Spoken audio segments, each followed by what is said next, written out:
All right. Okay, good. So everything's working. So just think about it as the sheet comes around. All right, 3 most important things from last time. Now that we have last time. Yeah. Functions of lymph. Functions of lymph. Somebody tell me about the functions of lymph. What does lymph do?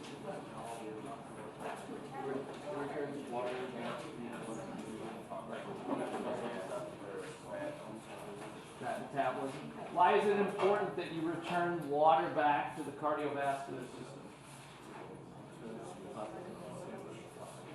Why is that important? So it lymph, water back to the cardiovascular system. Why? Yeah, there's a minimum amount of fluid that your cardiovascular system needs, and if there's too little of it, the heart actually has to work harder to move that. So the vessels get smaller in that process, right? So you want a certain amount. There's a sweet spot with the amount of fluid. Too much is not good, but too little is not good. Yeah, Alex. Does retaining the fluid help with the blood pressure too? Blood pressure drops? Yes, that's correct. So that's the other problem. So when that fluid leaves, if too much of that fluid leaves your blood vessels, right, your cardiovascular system, then your blood pressure will start to drop. Which sounds good if you have high blood pressure, right? Because high blood pressure is bad. But if it's too low, for most people, it's dangerous. So low blood pressure, very, very low blood pressure, to the point where you pass out, is actually more dangerous for you than high blood pressure. Because you can have high blood pressure for years and not know it and function just fine. But if you have super low blood pressure, you could pass out. Yeah, that's High blood pressure, can that also result from too much water in the blood? Yes. So for instance, when you, let's say you eat a pizza today, you eat the whole thing by yourself, okay? Which is possible. I know it's possible, right? You eat the whole pizza. It's loaded with salt, right? What does salt cause? Water retention. So what happens to your cardiovascular system? It now has more fluid in the system. What does your heart have to do? It's got to pump harder. What happens to your blood pressure? It goes up for a little bit. Not very much, but it will go up. Yeah. Okay, good. Excellent. Questions from last time on the lymphatic system? All right. So somebody would lower the lights a little bit. I thought I repressed this. Here we go. Did we get to this? Yeah. Okay. We did the lacteals? Yeah. Okay, good. We get all the way to this? Yeah, I think you guys are a little further ahead than the other. Okay, how about these? We did that. Okay, good. All right, so that's the last one. So just to review real quick here. So then remember, you're going from lymph capillaries. Lymph capillaries, you should know the difference and the similarities between lymph capillaries and blood vessel capillaries. Okay, there's similarities, but there are differences. One of the major differences is they're blind or open-ended. There's an opening at one end. It's cut off, right? You don't have that in blood vessel capillaries. You go from lymph capillaries, right, to lymphatic vessels, then up to trunks, and these are the trunks, the subclavians, right? These are associated with the big arteries and veins of your body. The only ones that's not in here is the femorals are huge too, okay? But these are most of them. They're also in here, we just don't list them all, right? Then we go up to the ducts, the thoracic region. In the thoracic region, the lymphatic trunks merge to form ducts. So in your thoracic region, in your rib cage area, right, that's where the biggest of these vessels occurs. Well, that's where the biggest artery is, and that's where the biggest vein is. So this makes sense. The lymphatic ducts, there are two. Right? So there are two. One is called the thoracic duct, and the other one is called the right lymphatic.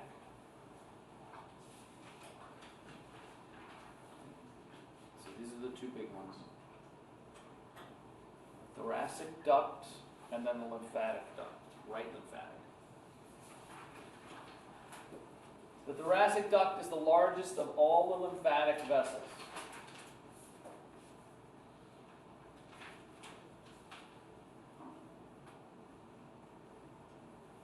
It's the main collecting duct for most of the system. Okay? More than 3/4 of the system is what you're looking at here.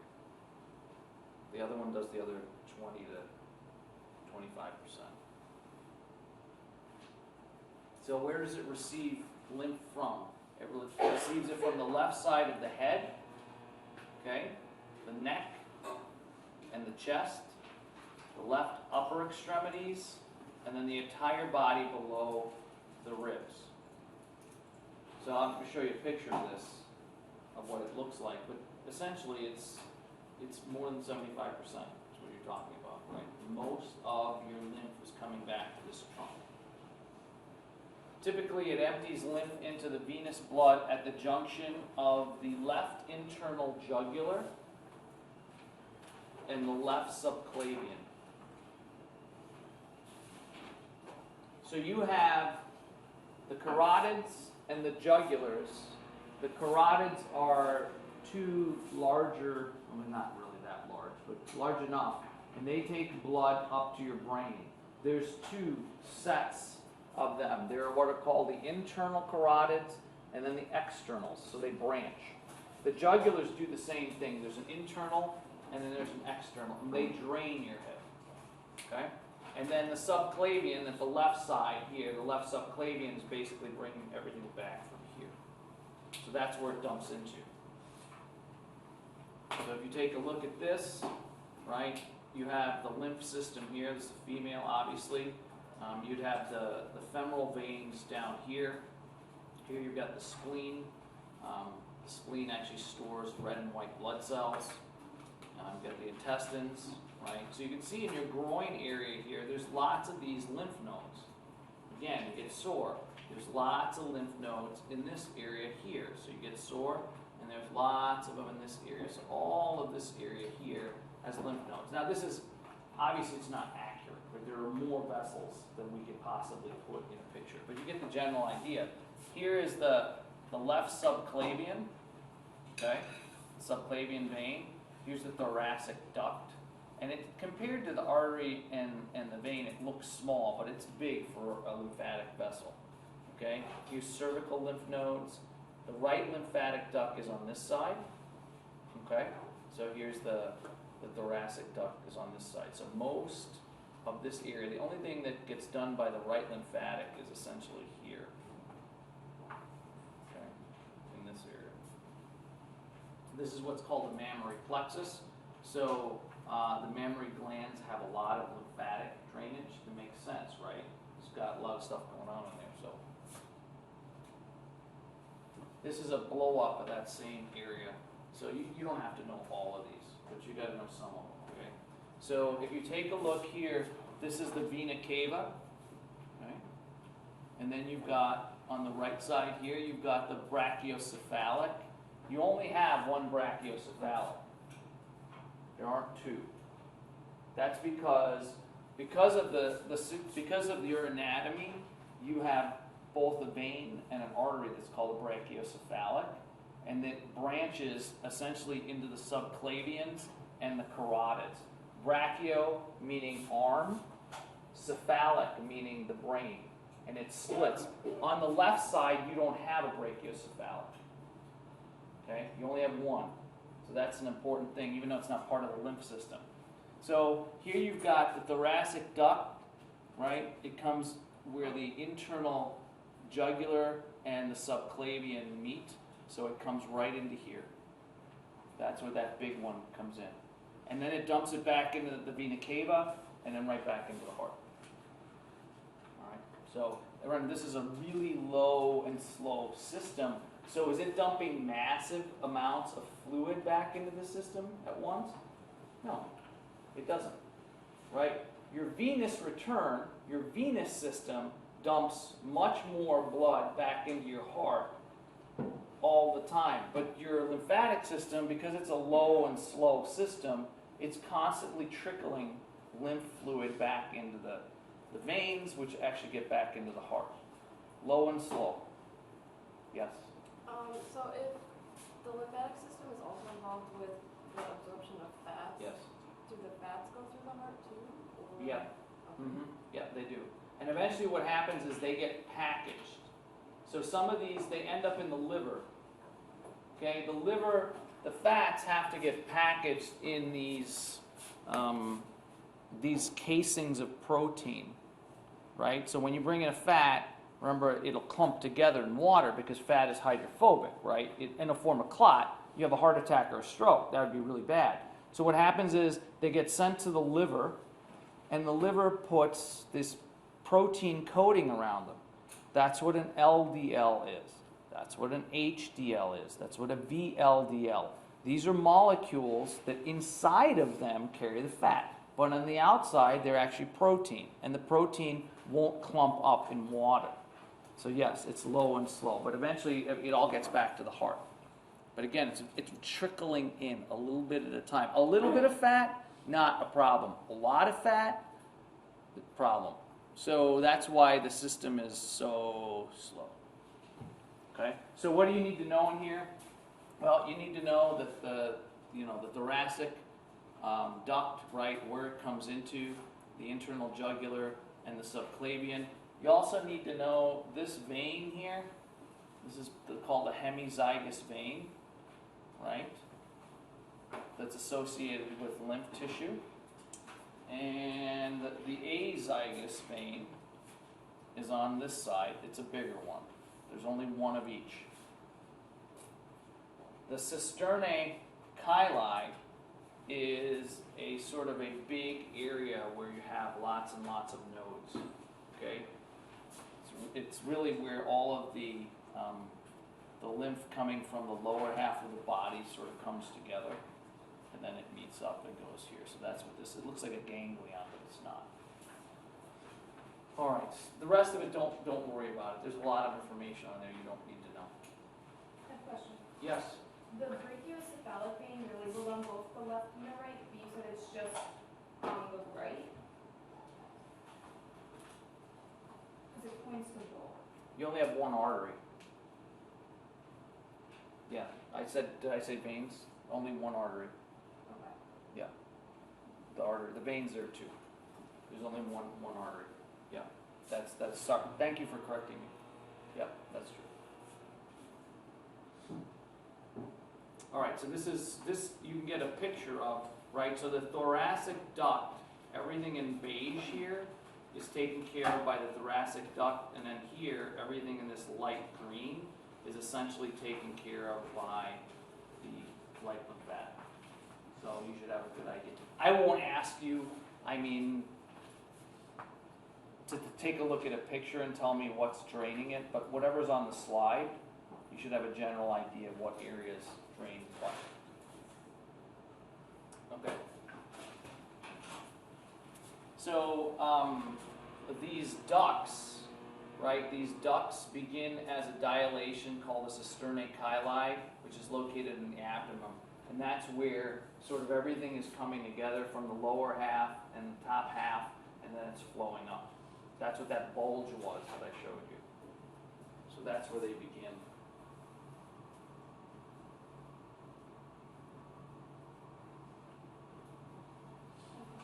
Yes? If you remove one of the nodes, does it grow back, or do you have then a drainage issue, or? I don't think they have the ability to grow back. You're going to have a drainage issue. So and where would this be a problem? Well, it becomes a problem in a female that's had breast surgery because of breast cancer. And so they've got to be really, really careful when they do this, because one of the problems is drainage. Yeah, it does become problematic. Their immune system's somewhat compromised, so it's kind of a touchy surgery. But yeah, absolutely. I don't think they have the ability to grow back, not that I'm aware of. Yeah, it's like your tonsils, right? Once they're gone, they're gone. All right. The right lymphatic duct drains lymph from the upper right side of the body. So basically, as long as you know this, then the other one does everything else. So it's an easy thing to memorize, right?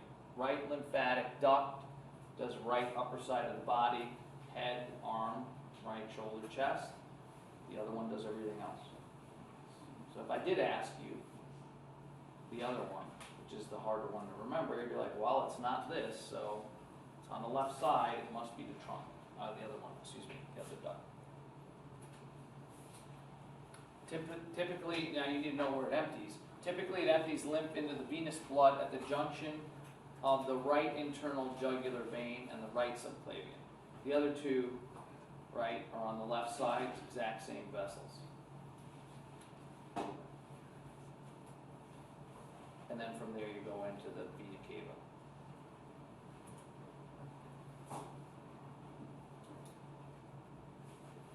Any questions?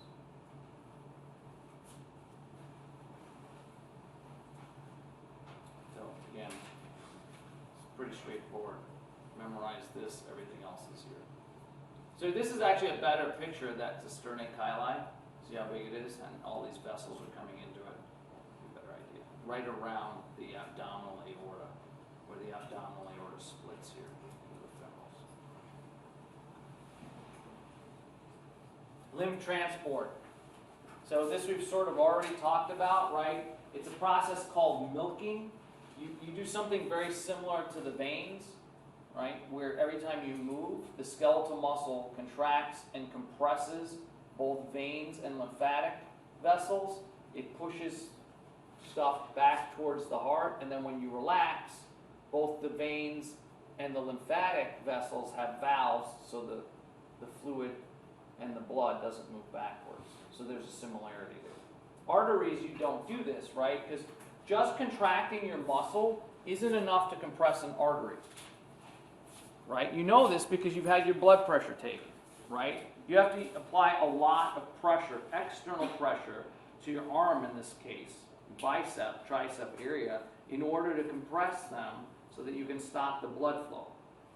When you just contract the muscle, it's not enough. So arteries are very resistant to compression, but these sets of vessels, the lymphatics and the veins, are not resistant to compression.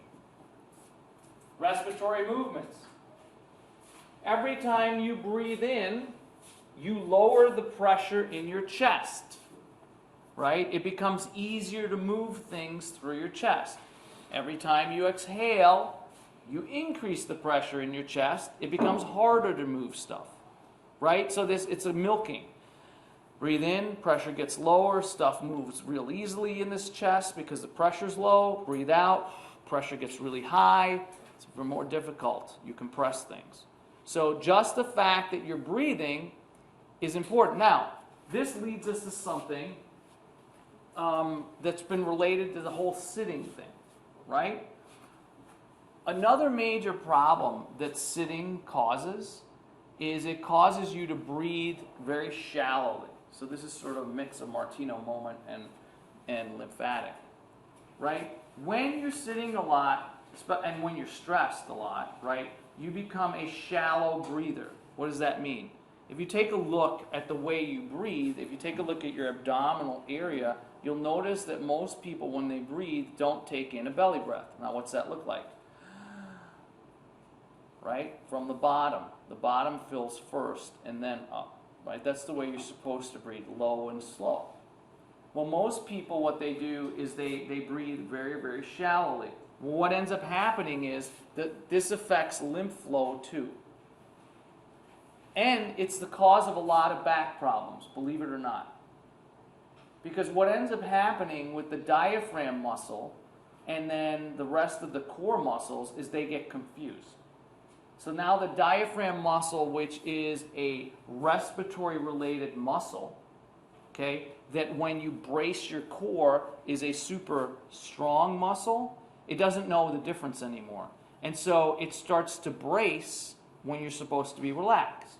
And what does it do? It puts all kinds of pressure on your back and on your hips. So one of the major problems related to sitting is you don't breathe right anymore. A lot of us don't do it. And it seems ridiculous, right? It's a big problem. There are actually physical therapists in Europe who actually specialize in fixing people's breathing. They got to teach them how to breathe again. And not only do they have to teach them how to breathe, but they've got to go in there manually and they've got to unjack up all of this musculature with their fingers. They got to jam stuff in there and release all of that because it's so stiffened. Then you start breathing normal again. You reactivate your parasympathetic nervous system. Sympathetic outflow comes down. Epinephrine and cortisol come down. Now when you go to actually brace to do something, the muscles actually do what they're supposed to. How does that affect this? Well, it affects lymph transport. If you're not breathing right, your lymph isn't being transported right. That means you're impeding flow because you're under constant pressure and load, and it shouldn't be. Right? So it's this it should be a constant decrease in pressure, increase in pressure. I mean, if you do that, everybody do that right now. We're going to take 5 deep breaths, and you tell me how you feel. This is all we're going to do, all right? So on my cue, and we're going to do something called box breathing, okay? We're going to do something called box breathing. So here's the way it's going to work. You're going to take 5 seconds to take in a breath. You're going to hold it for 2, and you're going to release at 5. Okay, so you're going to take 5. All right, ready? Go. 1, 2, 3, 4, 5. Hold it. 1, 2. Release. 1, 2, 3, 4, 5. Now we're going to do 4 more times. I want you to take the biggest breath you can possibly take. Okay? Nice and slow. Ready? 1, 2, 3, 4, 5. Hold it. 1, 2. Okay, now release on 5. 5, 4, 3, 2, 1. That's 2. Now we're going to do it 2 more times. Okay? 3 more times, excuse me. Take it in. 1, 2, 3, 4, 5. Big belly breath. Hold it. Release. 1, 2, 3, 4, 5. 2 more. Bigger. 1, 2, 3, 4, 5. Hold it. 1, 2. 1, 2, 3, 4, 5. One last time. Biggest breath you can take. 1, 2, 3, 4, 5. Hold it. 1, 2, out. 1, 2, 3, 4, 5. How do you feel? Yeah. A little dizzy. Okay? That's real. Why do you think she's dizzy? We haven't gotten to respiratory yet. Why do you get dizzy? Increases my blood pressure. Her blood pressure's down so much. She's already got super low blood, probably the lowest blood pressure of any person I've ever met. So that's what the problem is. But most of us don't have Teresa's issue, right? You're relaxed, right? But you're teaching yourself how to breathe. That's what a normal resting breath should be like. But think about it. Most of us don't breathe that way, and it affects things like lymph transport. Kind of interesting how just something as simple as breathing doesn't even work right anymore in most people. That you have to have a physical therapist who specializes in teaching you how to breathe again. Think about that for a second. All right. Valves prevent backflow. Remember this. So all of that you're doing right, low and slow, the reason it doesn't go back is because of the valves. If the valves become extended, if you go back to the lecture on the vessels, you get something in veins called varicose veins or spider veins. You can have the actual same thing happen to the lymph system if there's too much fluid in there and it doesn't move. So if you bring in a lot of fluid into the lymph system, right, and you don't move it, it'll expand the vessels, and there's a point at where you overstretch the vessels. This is what varicose veins are. Hemorrhoids are varicose veins in a not so nice place. That's what they are. It's true, right? You have them in your esophagus too. They get expanded to the point and they won't contract anymore. So now the valves don't touch and the fluid goes in all directions. Same thing can happen to a lymph vessel. So again, what's the key? Just to move low and slow. Okay. Lymphatic organs contain lymphatic tissue. Lymphatic tissue consists primarily of lymphocytes and macrophages. Okay, let's go back again, assuming that this is a review. Maybe for some of you haven't looked at the lecture yet, right? Or remember this from blood, right? A leukocyte is a white blood cell. Remember that? Is every white blood cell. A lymphocyte are specific types of white blood cells. Do you remember what they are? There's two kinds, major kinds of lymphocytes.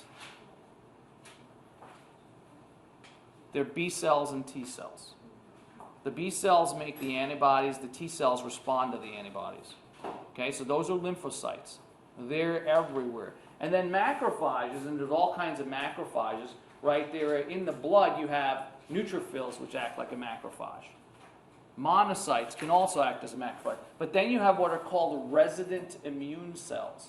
These are cells that when they're born, they go to live in certain tissues and then become macrophages. So in the lymph organs, all of them, and we'll go through which ones they are, there's lots of white blood cells.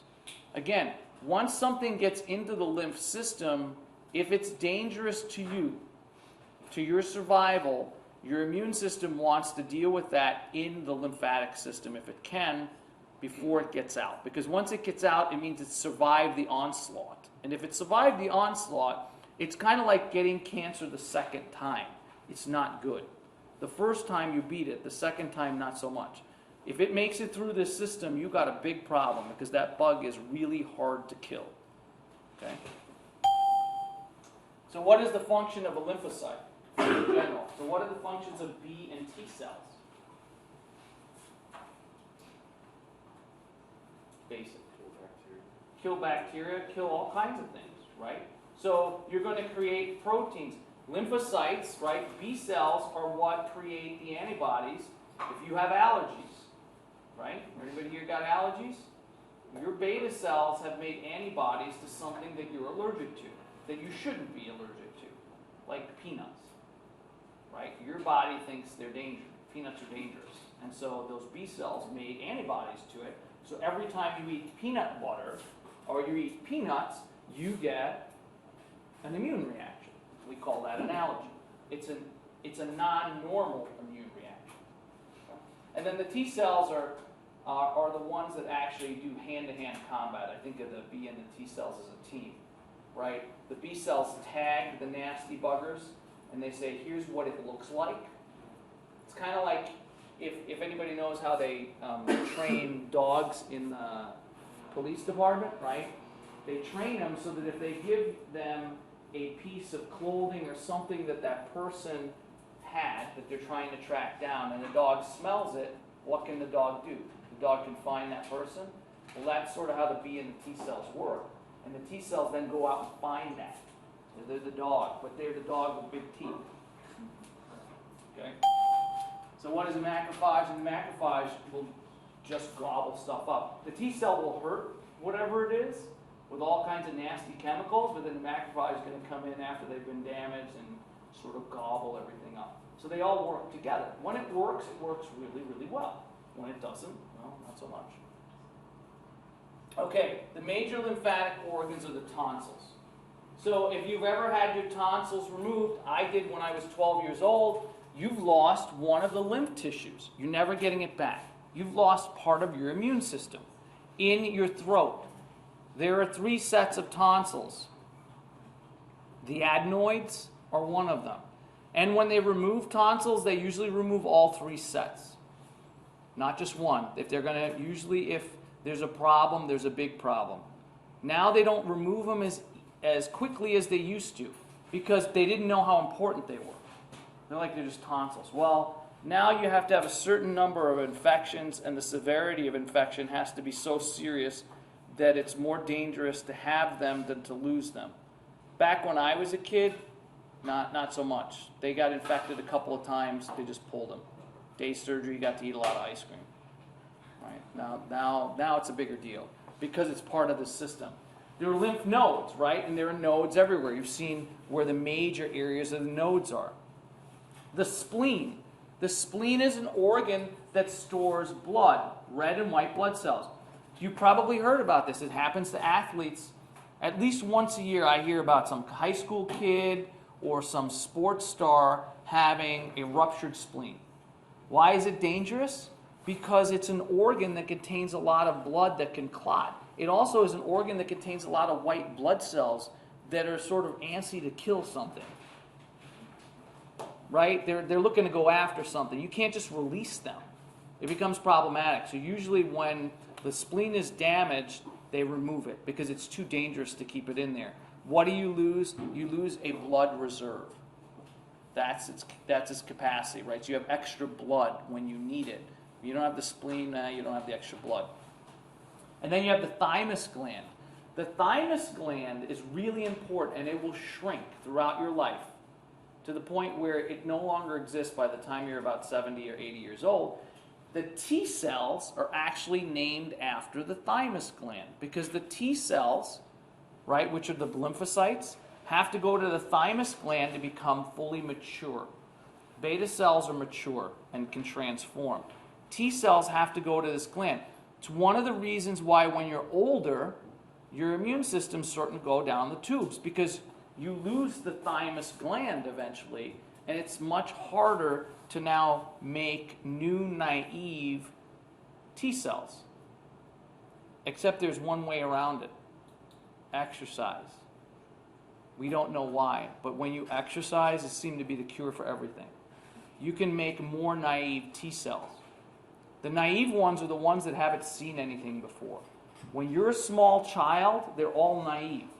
You can respond to things better because the naive ones can adapt. As you age, right, the T cells have a memory. There's memory cells. And then they allow you to respond much more quickly to things you've seen before. Okay? All right, tonsils. So we'll go through this. We've just gone through it, but we'll go again. Tonsils provide protection against bacteria and other foreign substances that can enter the pharynx from the nasal or the oral cavities. That's what the tonsils do. There are 3 sets of them. So they're very, very important. You don't want to lose the tonsils. If you have, you're okay, but you've definitely lost part of your immune system.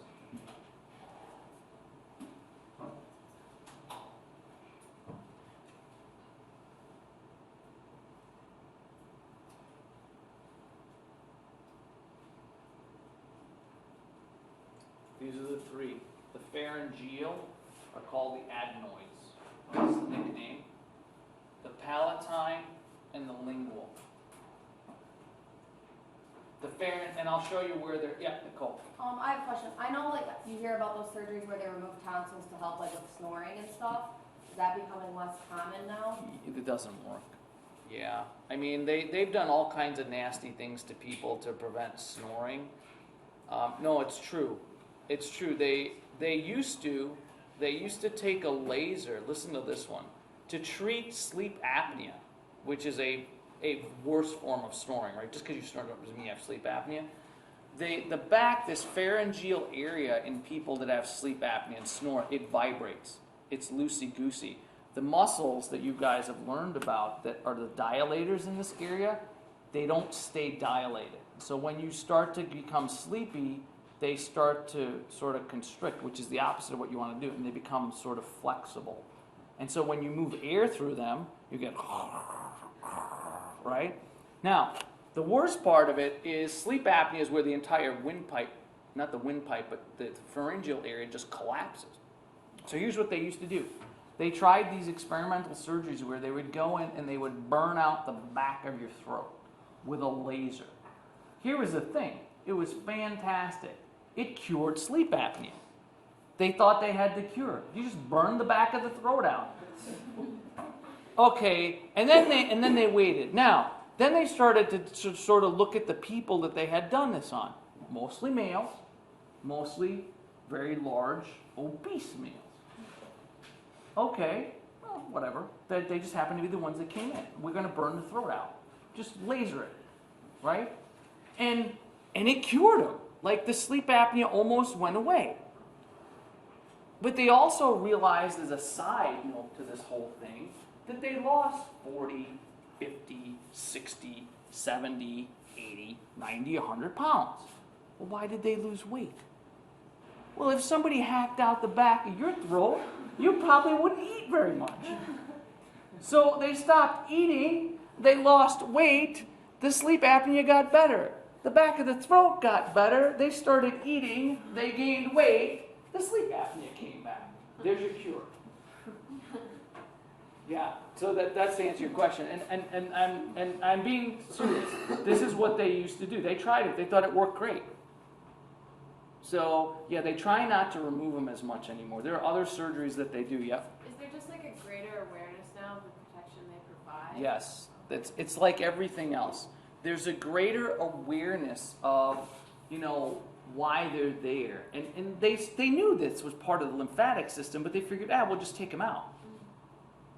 Well, kids that have them removed have some disadvantages.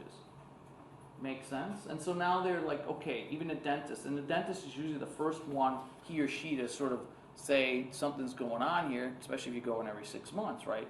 He or she's looking at them and saying, they're a little swollen, right? And so they just don't want to take a part out to take it out. Whereas back in the day, they just would do it. I mean, it's like you had a couple of infections, it's a nuisance, then just take them out. You don't need them anyway. That was the thought. You don't need them anyway. So let's take a look at these. These are the adenoids of the pharyngeal. This is the tube, the auditory canal, right? This goes all the way up to your ear. This is the inner ear. So it's located right here. Well, it's located there because this is an area where you get an ear infection, you get a throat infection, it goes from your throat, right? That's why they have doctors that do ears, nose, and throat, right? Because of stuff like this. So if you remove this thing, you're removing a defense mechanism. You've got the palatine, which is sitting right back here. Again, at the entrance point, nasty stuff gets stuck in there in the back of the tongue. And then finally you have the lingual. So usually when they do them, they remove them all. But you can see how much is this, getting back to Nicole's point, which is a really good point, how much is removing these going to stop sleep apnea or snoring? Well, this is the pharynx here, right? All of this tissue in here. You remove this, this, and this, how much is it going to do? It doesn't do anything. Yeah. So now like they usually remove all three. If you're Usually. just having problems with one, wouldn't it be more beneficial to just take out that? And they might do that now, but usually when they're doing it, I talked to a physician who does this once, and he says usually there's a problem with all three, but they don't want to take them out. That's the bottom line. They don't want to remove them. They don't have to, but yeah, I guess they could. I mean, they're surgeons. They could take out just one or the other, and some people do. That's the thing about medicine is that it's a practice, right? And they're practicing on you, and well, it's true. And so not everybody does everything exactly the same way. But it's true. Everybody has a slightly different view. Some people, maybe there are some surgeons who say, well, if I can take out two and leave one, that's better. And some people say, well, if I'm going to go in there, I don't want to have to go back in there again. It's safer not to have to do the second surgery. These are all the things. When you become a healthcare practitioner, there's really serious questions you have to deal with. And sometimes having to do a second surgery is much more dangerous, right, than removing something. The first, you do it once. If you're going to be in there, you just get it done, because every time you're under the knife, every time you're under anesthesia, it's dangerous. So, but there are probably people that do it. I know all three of mine have gone. You can't see these, by the way. This thing back here is called the uvula. The uvula is not the palatine tonsil, right? They're not the same thing. The uvula, when you swallow, will fold up and it will prevent food from going into your nose. Yeah, that's what that thing is for, but it's not a tonsil. All right, don't worry about the tongue. There's just different parts of the back of the tongue, but you can see the airway back here, okay? And then there'll be tonsils back here, the uvula, tonsils. All right, the lymph nodes are structures located along collecting vessels that filter, right? And again, you're going to find a lot of these lymphocytes and macrophages in there.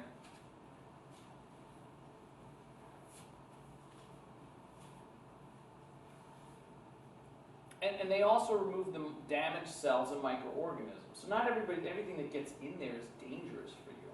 Sometimes they're just cells that have died because they're old and they need to go. So you need to get rid of them. Just random floating parts that are broken off of something. Happens all the time, you don't know it. Lymph nodes are composed of lymphatic tissue, therefore they contain lymphocytes and macrophages, right? So this is just a reminder. All lymphatic tissue has these. The tonsils, the spleen, the lymph nodes. Again, I would go through this again on your own and just make sure you know the big parts in and out.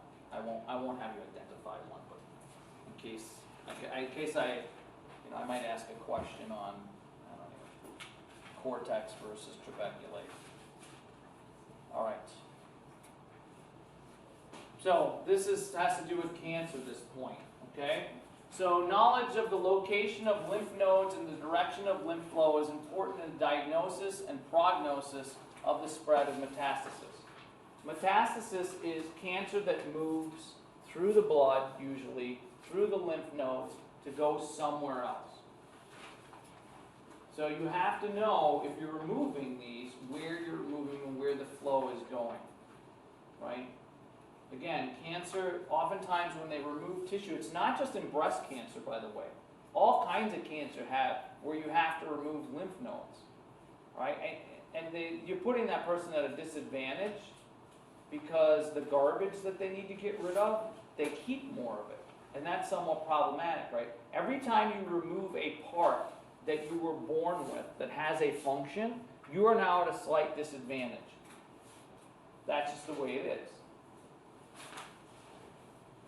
Many cancer cells are spread by the way of the lymphatic system, producing clusters of tumor cells where they lodge. So cancer in a healthy body should be dealt with pretty normally. You're constantly destroying cells whose DNA doesn't work right anymore. And then they just start dividing and dividing, right? Because a cancer cell is essentially an immortalized cell, right? You give it food, it'll live forever. We have these cell lines. They live forever, right? And they'll just eat and chew up tissue and resources, but they don't do anything. They don't do anything. And that's what makes them so dangerous. The spleen is the largest of the lymphatic organs. So that's an interesting tidbit. Again, it has red and white blood cells. It's storage of extra blood just in case you need it. It's the equivalent of, when we get to the digestive system, of the gallbladder, which stores extra bile that the liver produces. You can live without both of them, but it's better to have each of them. Located in the left upper quadrant between the stomach and the diaphragm. So remember the quadrants that we learned, right? Quadrants means 4, not 9. The left upper quadrant between the stomach and the diaphragm. So right in here.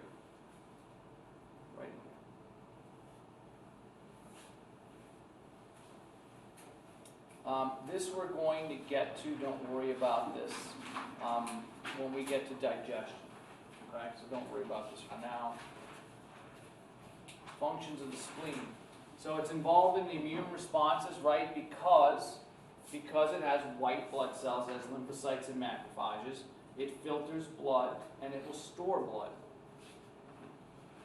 So when you were a fetus, the spleen actually has the ability to produce red blood cells. Okay, why? Why would, as a fetus, you need to make red blood cells in a different place? Why in a fetus would you have to make red blood cells in the spleen? Where's it normally made? Bone marrow. Okay, bone marrow where? Long bones is as most of it, right? But as an adult, not in long bones. Okay, how much bone marrow do you have as a fetus? Almost none. So you can't do it there. It's not even, so that's one of the reasons, if you think about it, as when you come out at birth, you have almost no immune system. Right? You have almost no immune system. Okay, the thymus gland is located between the sternum and the heart. It's the site of T cell maturation. Remember, a T cell is a type of lymphocyte. It is a type of lymphocyte that releases chemicals that are toxic to things like bacteria and viruses. How does it know where to go? Well, the B cells, the antibodies, tell them where to go.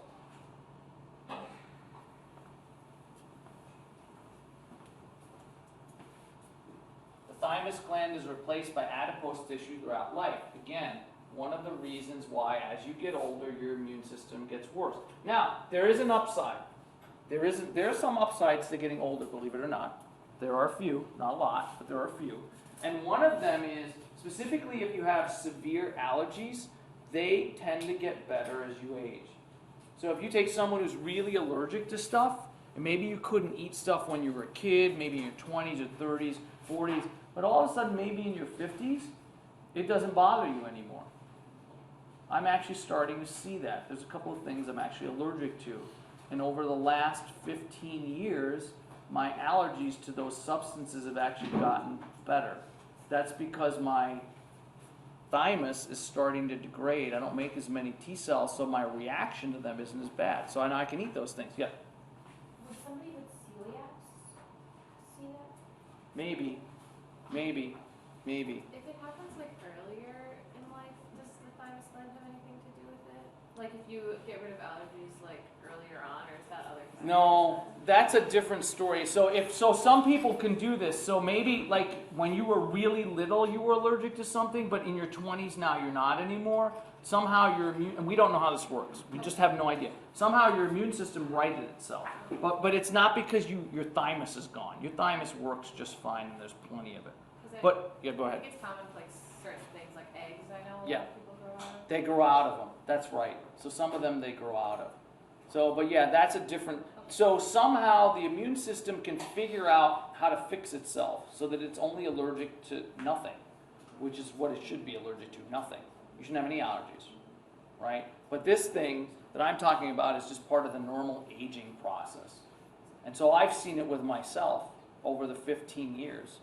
And I suspect that it'll start to get even better. So that means it's good because I like to eat a lot. I can mow it down, so even at my age. So it's hard when you can't eat and you like to eat. I love food, just like I love people. But I don't eat people. Right? I don't eat people. Just food, different kind of love. Right? Yeah, I don't eat people. Okay. There's a difference. All right, this is what the thymus gland actually looks like. And you can see here the black tissue. Well, this is adipose tissue, right?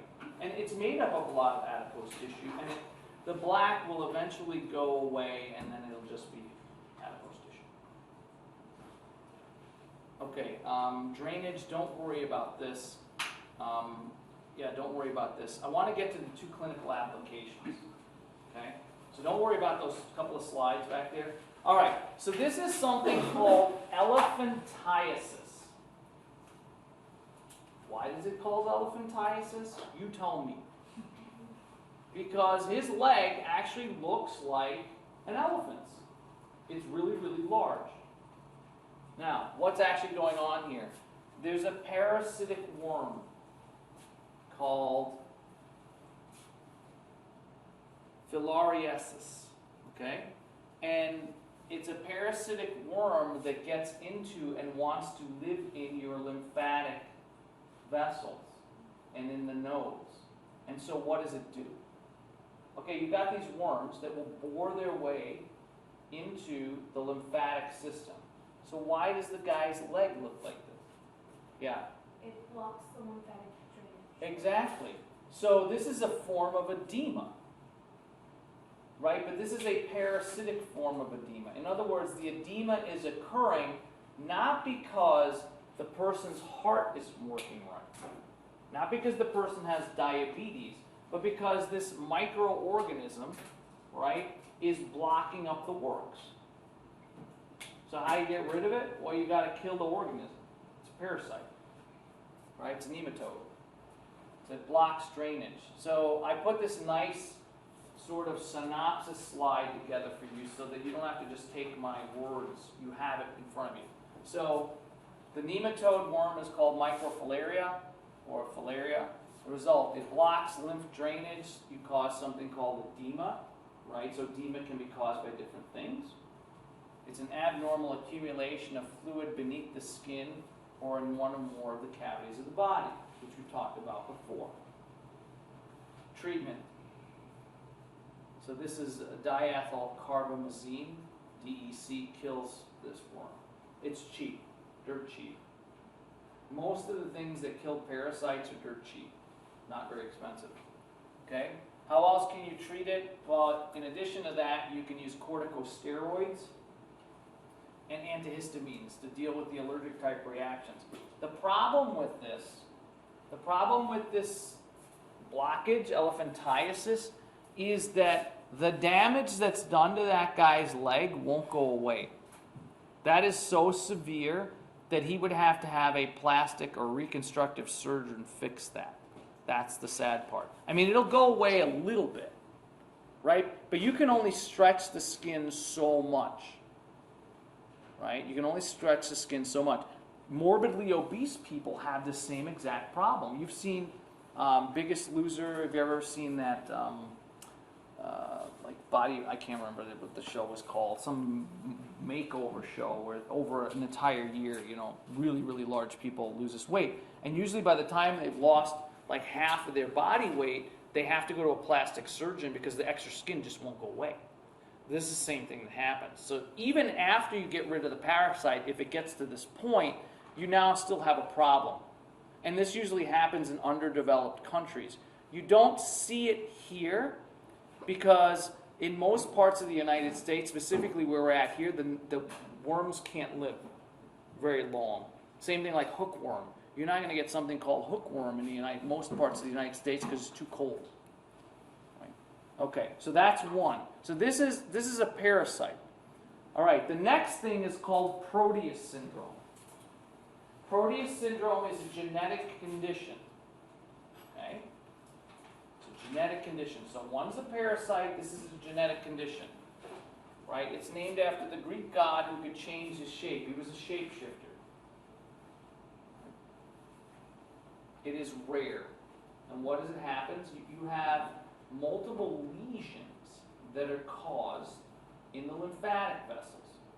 So it's kind of like elephantiasis in that you get puffy, but it's worse because you can't get rid of it with some kind of antiparasitic, and it happens all over the body.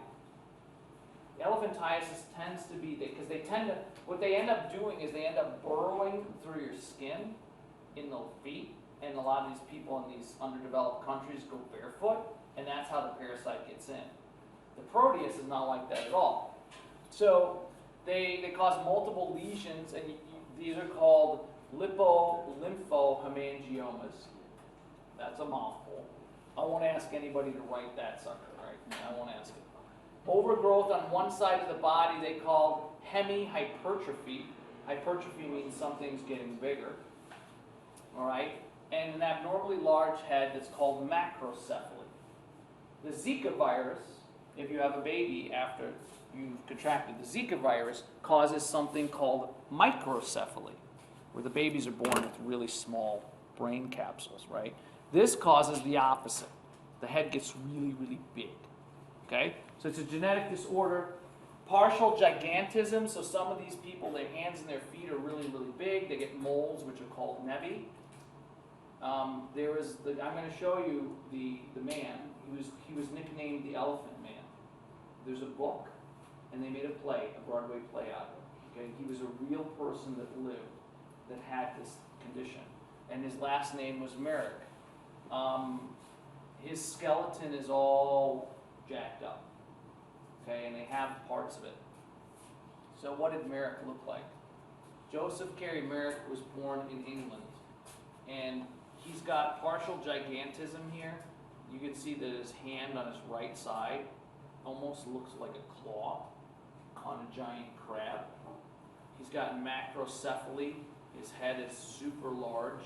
He's also got all of this here. He's also deformed. So his right arm is actually this shoulder and arm and hand are much bigger than his left side.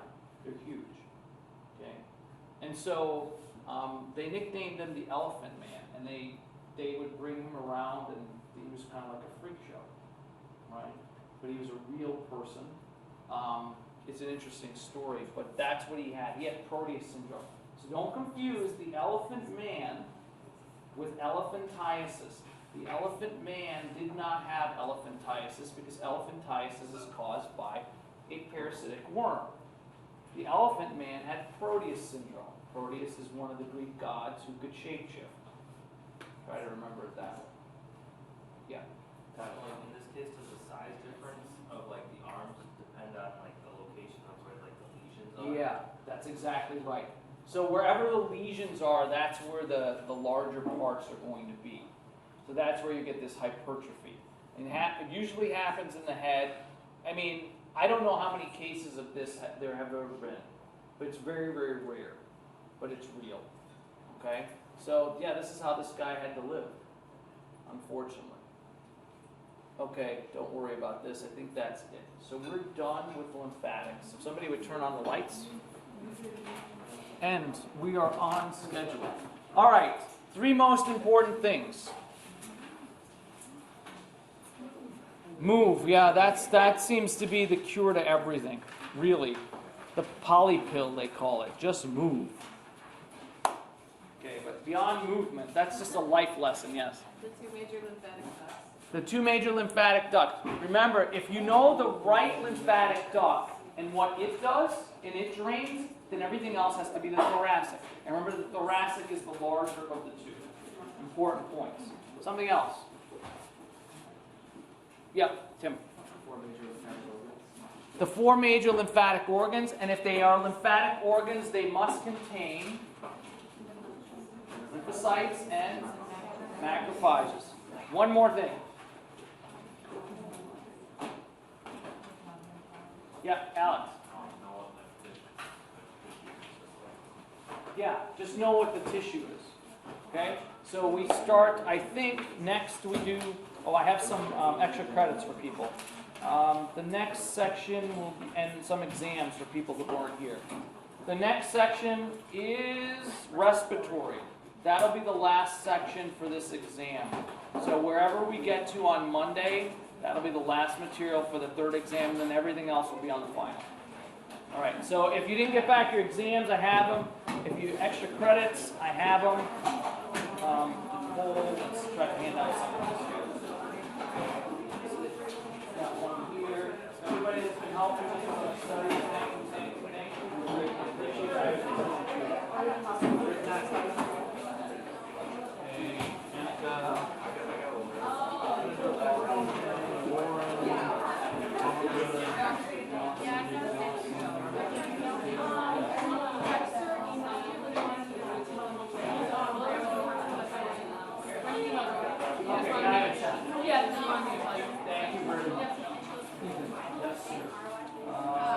Oh yeah, and then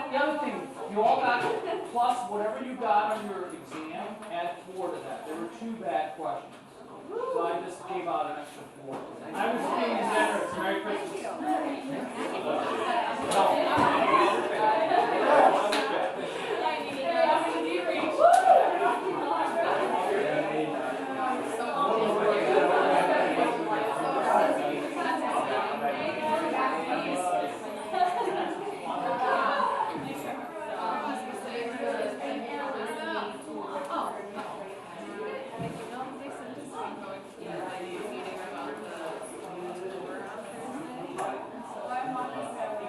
And they were like, absolutely necessary. I gotta work at like,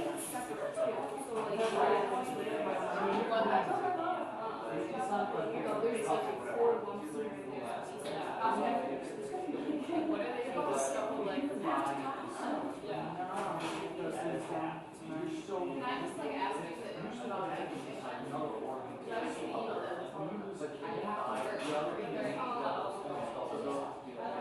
So that's going to happen.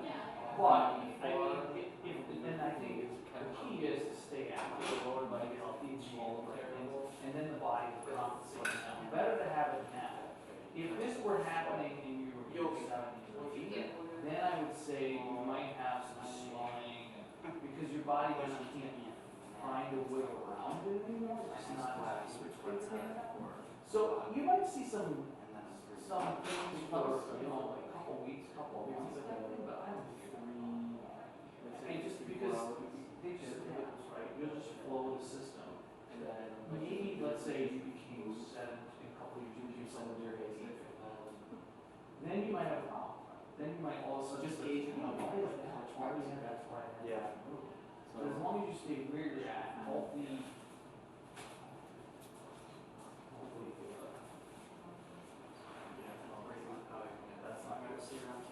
All right. Ooh, interesting. So many people that are taking it the week of. Yeah. I'm surprised because what the feedback I was getting from the 2 students that were doing the survey, this is my bad polling. Clearly that we're not very good at polling in the United States. It was 16-3, and here I've got 15 take it the week before and 11 take it the week after, and that's only the first section. Yeah, like I got nothing next week at all. Yeah. It's supposed to be the 4th. I think it's wise. I think it's wise just to take the exam as early as possible if you can do it. If you have nothing else going on, because it's just going to screw up your break, right?